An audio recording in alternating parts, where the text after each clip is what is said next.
Olá, turma! Vamos iniciar nossa aula de filosofia. Hoje vamos falar sobre o método dedutivo e o método indutivo, que são tipos de argumento.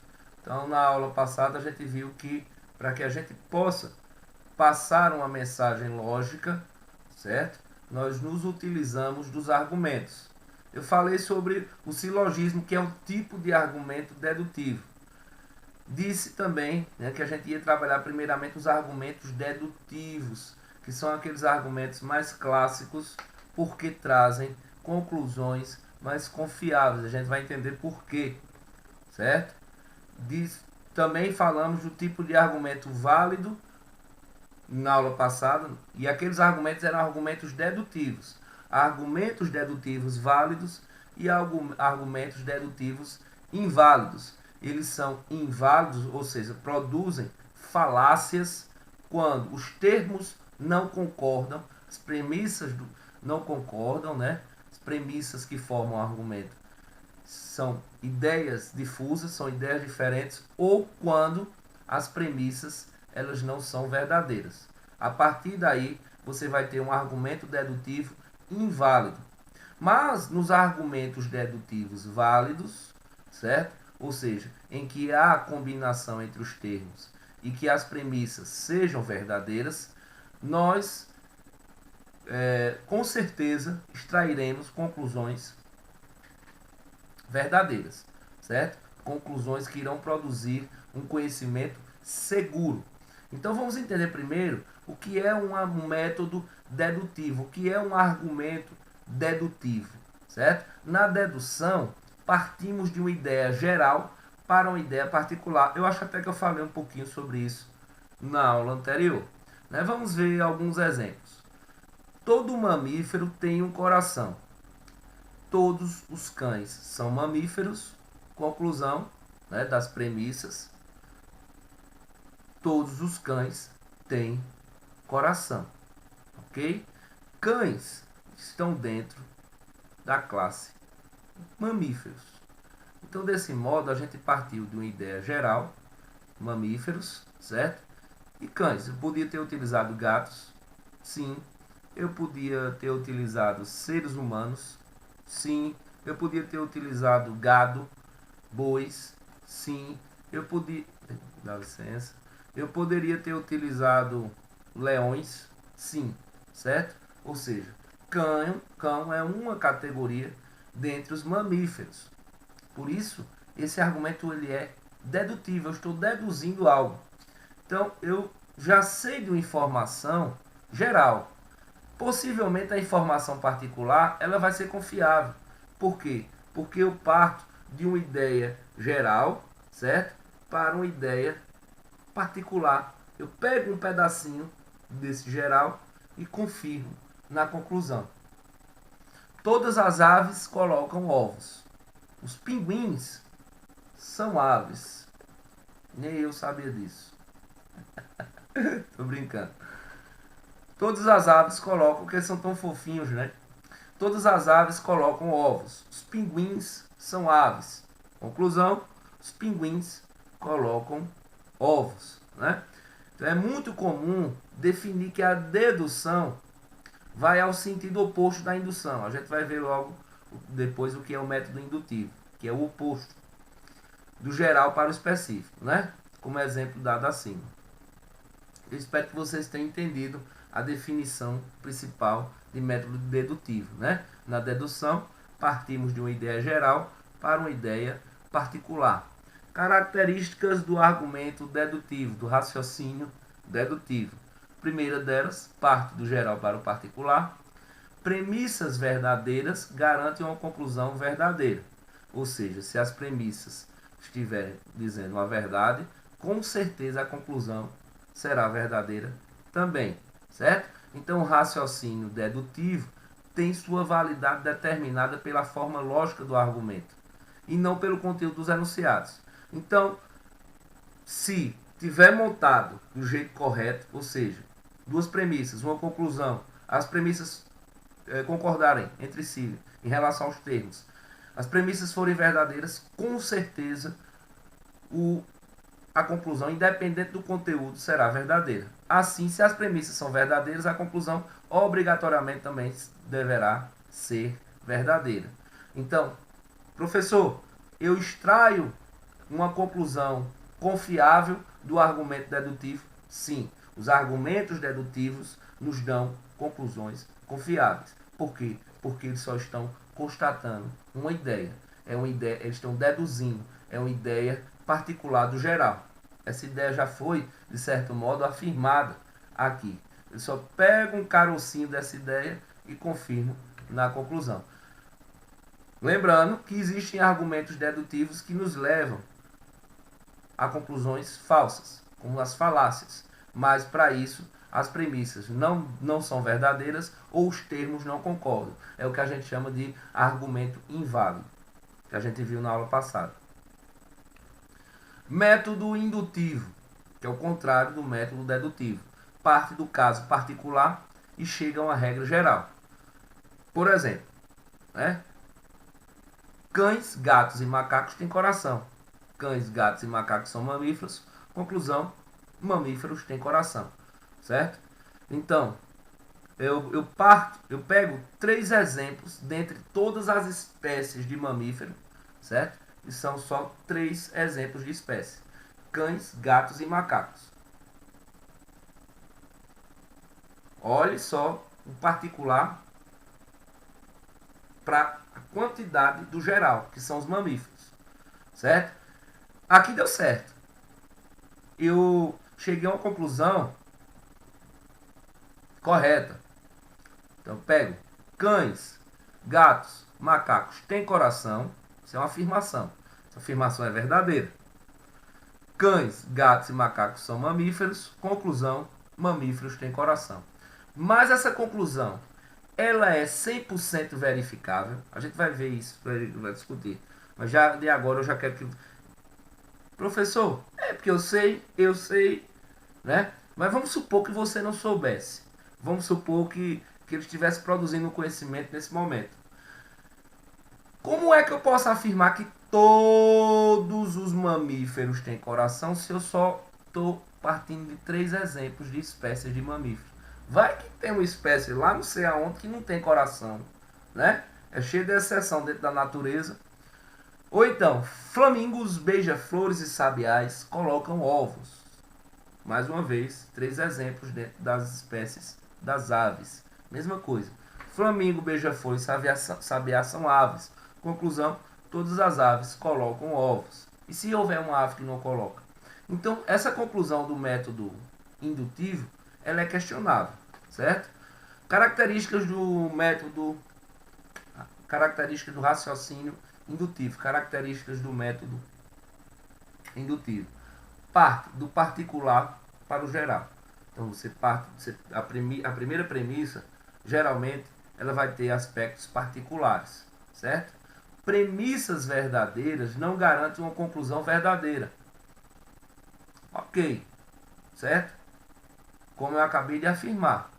O raciocínio indutivo nem sempre é verdadeiro. E mesmo quando é, pode ser questionado. Costuma-se dizer que o argumento é plausível se a afirmação é verdadeira, com uma boa probabilidade. Na indução, a conclusão pode ser falsa, mesmo quando as premissas são verdadeiras. Já na dedução, não. Na dedução, né? Se as premissas são verdadeiras, a conclusão obrigatoriamente também deverá ser verdadeira. Entenderam? Agora, qual é a grande vantagem do argumento do raciocínio indutivo? É que ele amplia o conhecimento. O raciocínio indutivo, ele nos dá novas possibilidades. Por quê? Porque ele pega uma experiência particular e produz um conhecimento mais amplo. Ele amplia, certo?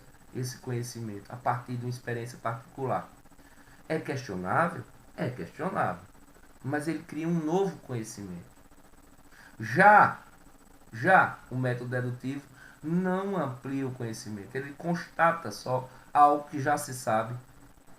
Porque se eu sei, por exemplo, que um mamífero tem coração, e eu sei que o cão, todos os cães, são mamíferos, eu só estou constatando algo que eu já sabia a princípio, que os cães também têm coração, certo? É óbvio, né? É uma constatação. Agora, aqui, né? Se eu sei que cães, gatos e macacos têm coração, sei que cães, gatos e macacos são mamíferos, e chego à conclusão que os mamíferos têm coração, isso é muito grave, é muito sério essa afirmação, essa conclusão. Por quê? Porque eu estou partindo só de três experiências e eu faço uma afirmação ampla, né? Porque existem milhares de espécies de mamíferos no mundo. Então, qualquer espécie de mamífero, se eu chego a essa conclusão, eu produzo esse conhecimento e espalho isso para todas as espécies de mamíferos, né? Eu estou produzindo um novo tipo de conhecimento. Eu estou ampliando o conhecimento, certo? Cuidado com o método indutivo. Cuidado com o método indutivo. É preciso tomar cuidado com este tipo de raciocínio, pois ele pode levar a conclusões equivocadas, mesmo que os argumentos sejam vagos. Veja o exemplo abaixo. Por quê? Porque sempre existem exceções. As exceções são um perigo para o método indutivo. E aí a gente vai entender que o método indutivo é muito utilizado na ciência, muito utilizado nas teorias quantitativas, porque não dá para a gente checar tudo. Quando a ciência ela faz afirmações, ela se baseia no que ela conhece, mas muitas vezes não se conhece tudo, não se viu todas as experiências, né? A gente está vivendo isso agora, a gente vive isso muito. Um exemplo muito forte de método indutivo são as pesquisas eleitorais, né? Existe um cálculo matemático que pega a população de eleitores e diz: se você perguntar, eu vou trazer isso para a experiência do Brasil. Acho que no Brasil, se eu não me engano, mais ou menos existe 100 milhões nessa faixa, aproximadamente 100 milhões de eleitores, ou mais um pouco. E aí a gente vê quando é pesquisa, né? Para o presidente. O Ibope apresenta lá a pesquisa e diz: nós entrevistamos 1.700 e tantos eleitores em 20 e tantas cidades espalhadas pelo Brasil. E aí eles tentam chegar a uma margem, aí diz assim, tem uma margem de 2,5%, 2% para mais ou 2% para menos. Eles estão praticando um método indutivo. Eles não têm como saber, eles pegam experiências particulares, né? E não tem como você dizer exatamente que aqueles 1.700 pode acontecer, já como já aconteceu, né? Em eleições isso acontece direto.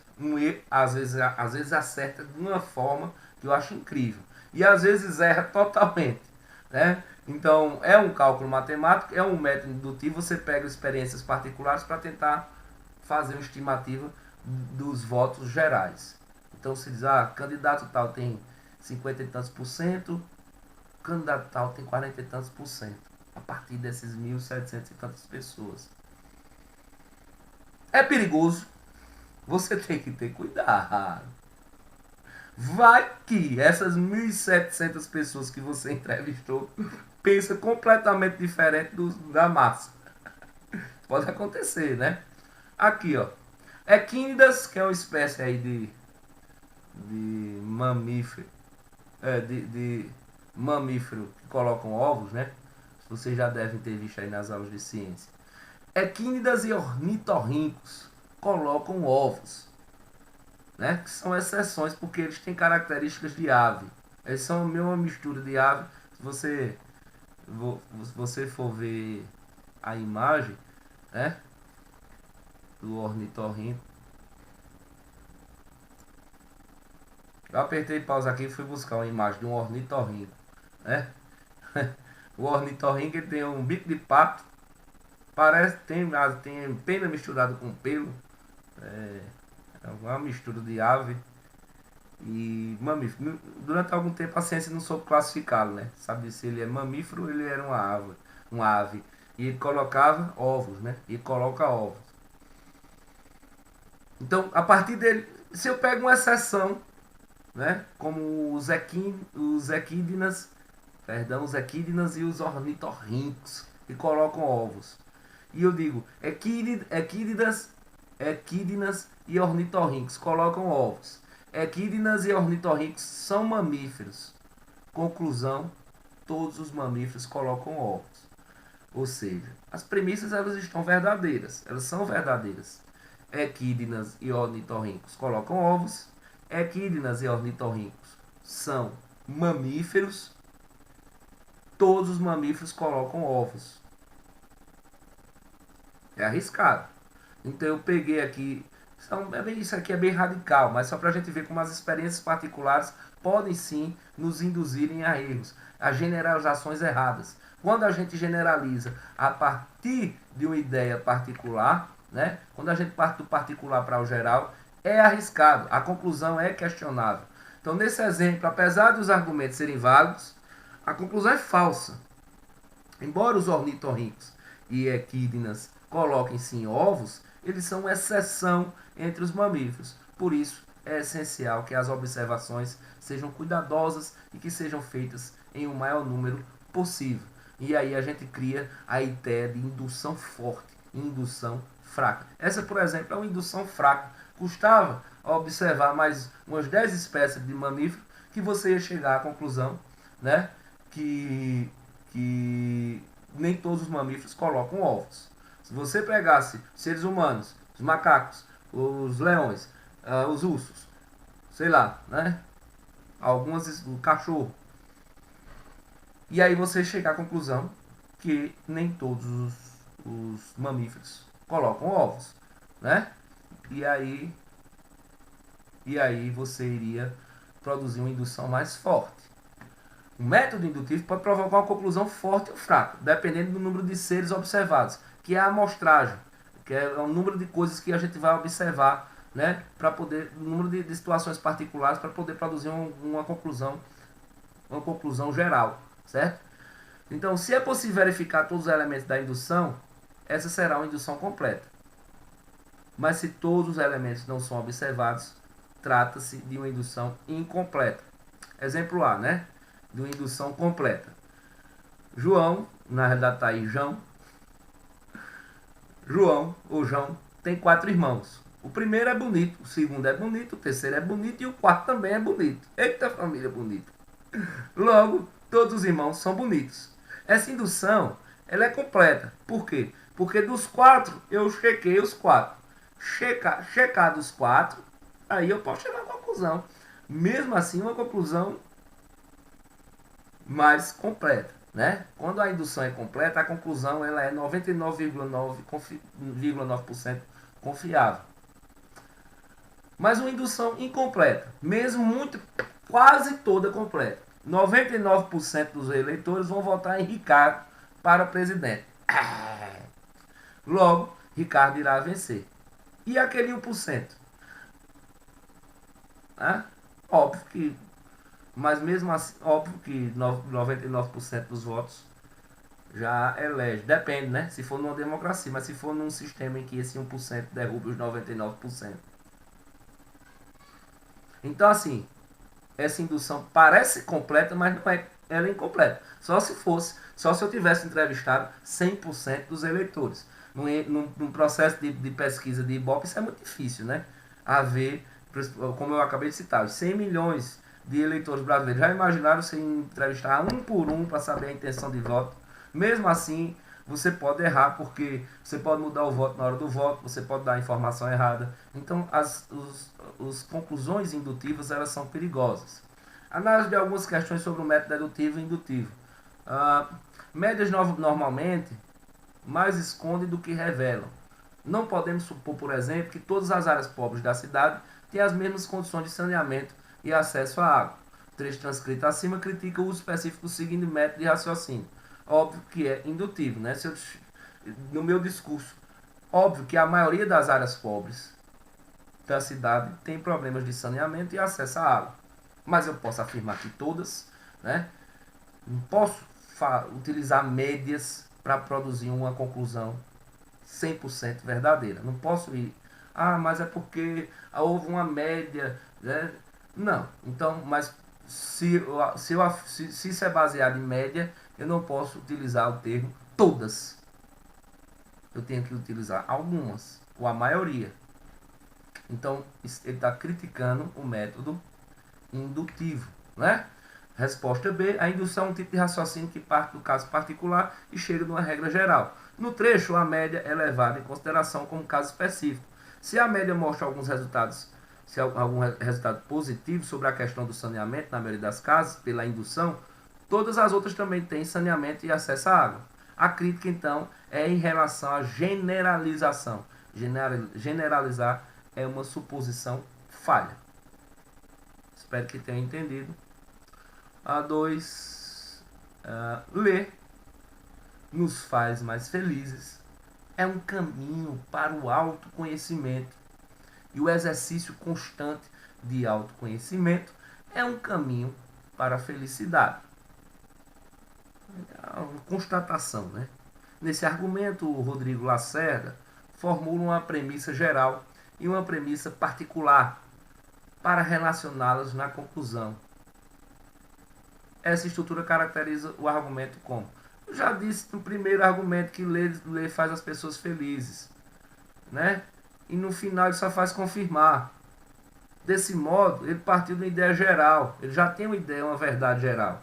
Se ele parte dessa premissa que ler nos faz mais felizes, e eu leio, com certeza eu vou ser feliz. Já está dizendo, né? Então, se eu exercito a leitura, né, o meu autoconhecimento, eu também estou exercitando o caminho para a felicidade. Então, desse modo, dedutivo. Vamos lá. Na dedução, partimos de uma ideia geral para uma particular. Por isso, no silogismo, uma espécie de dedução, partimos de duas premissas, uma geral e uma particular, e chegamos a uma conclusão. Na questão, podemos perceber que a premissa geral é a ideia de que ler nos faz mais felizes. A particular, então, diz que ler é um caminho para o autoconhecimento. Dessas duas premissas, podemos chegar a uma conclusão. O autoconhecimento é um caminho para a felicidade. O método utilizado, então, é essencialmente dedutivo. É uma constatação. Ele não trouxe nada de novo. Ele não ampliou o conhecimento. Ele constatou o conhecimento. Mais uma. No desenvolvimento da argumentação, o autor enumera razões específicas, facilmente constatadas no cotidiano, para sustentar sua opinião, anunciada no título de que todos nós seríamos ainda escravocratas. Esse método argumentativo, que apresenta elementos específicos da experiência social cotidiana, para deles extrair uma conclusão geral, é conhecida como, já está dizendo, né? Esse é o método argumentativo que apresenta elementos específicos da experiência social cotidiana para deles extrair uma conclusão geral. Já está dizendo que é indutivo, do particular para o geral, né? Ele está dizendo assim, no desenvolvimento da argumentação, o autor enumera razões específicas, facilmente constatadas no cotidiano. O que é que ele quer dizer? Que a gente ser preconceituoso, né? Ele pega algumas pessoas são racistas, e aí ele diz, generaliza, a gente vive numa sociedade escravocrata, certo? Então, considerando a ideia de que um método indutivo parte de evidências, fatores específicos para chegar na ideia geral, percebendo que a resposta certa é a D, né? Então ele já está dizendo isso, mas o que é que ele quer dizer? Ele quer generalizar todos como uma sociedade escravocrata, como pode existir pessoas na sociedade que não concordam com essa ideia, né? Ou pode ser até a maioria, pode ser uma minoria, mas ele tá forçando a argumentação para produzir um conhecimento, para produzir uma ideia, né? Ele diz, no desenvolvimento da argumentação, o autor enumera razões específicas, facilmente constatadas no cotidiano, para sustentar sua opinião anunciada no título, de que todos nós seríamos escravocratas. Então há uma generalização aí, né? Ele parte de coisas particulares para poder generalizar. Esse método argumentativo que apresenta elementos específicos da experiência social cotidiana, né? Então ele pega elementos específicos, um preconceito, um racismo e tal, altamente rechaçado pela sociedade hoje em dia, né? Mas ele vai pegando algumas ideias e aí ele sai com essa. Vivemos numa sociedade escravocrata. né? Então ele generaliza. Então, através do método indutivo, ele produz aí um conhecimento, ele produz uma conclusão. Essa conclusão é questionável? É, mas é uma ideia, uma construção indutiva de algo a partir de premissas elaboradas por ele mesmo, que não são mentiras, mas que são verdades, certo? Que são verdades na sociedade atual, por exemplo. Ok? Vamos ficando por aqui. Tchau, tchau.